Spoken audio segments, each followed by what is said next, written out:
Hey everyone, Israel here again. Sorry, my last video, I just ran out of time because I got so excited. Okay, so you're probably asking by now, where are you going with all this, man, dude? Um, I don't know for sure. I'm trying to still totally map that out. No, I am actually going somewhere with it. My theory is that this system was used in the early days of the Hebrew language and has continued to be used, and it was called Kabbalism.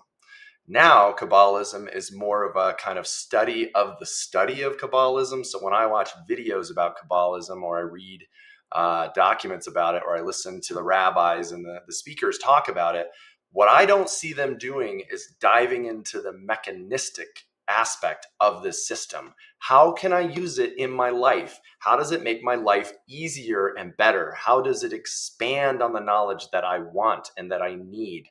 And so that's all of what I'm trying to get to by setting the context of why this actually matters. And hopefully by now I've kind of captured it. I'm going to spend a little bit more time talking about it. But then what I'm going to do is I'm going to map this into a modern translation and a modern version of it. And I'm going to explain it as a system that I hope you find value in, and I hope you can talk to me about so I find more value in it. It's something, like I said, I do on a daily, hourly basis. I'm hesitant to just make that jump because one of the things I've discovered is that our minds are so complicated. We create a conception of reality.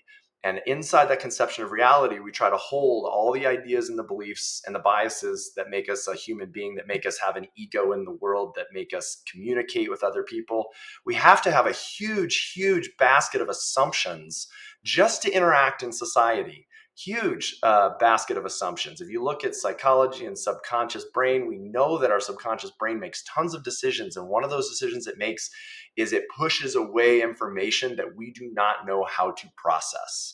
We already know that our brains take around 2 million bits of information and they compress it down to 50 bits of information every single second.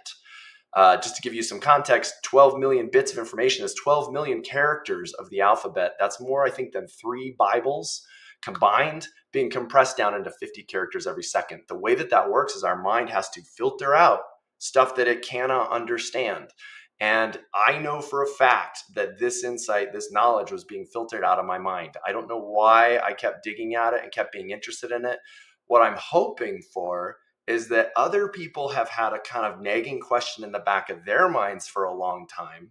And that as I start talking about how this idea unfolded for me over time, those nagging perceptions or expectations or beliefs about what reality was going to be and then did not turn out to be for you, for everyone around you and people you know, that those like kind of undeveloped expectations could suddenly be satisfied in a new way.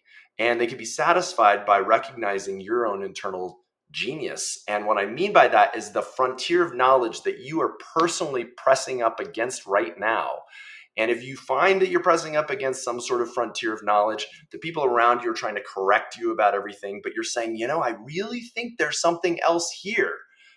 That's where I found myself, in the place where expertise collapsed and nobody could give me the actual answer to the questions I had.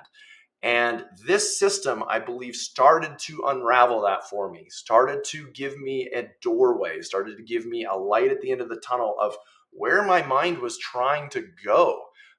Where was it? And so all of that ties back to the ideas I was saying earlier about, Adam in the beginning being given the job of naming animals by separating them out. A word I'm going to introduce here is called divination.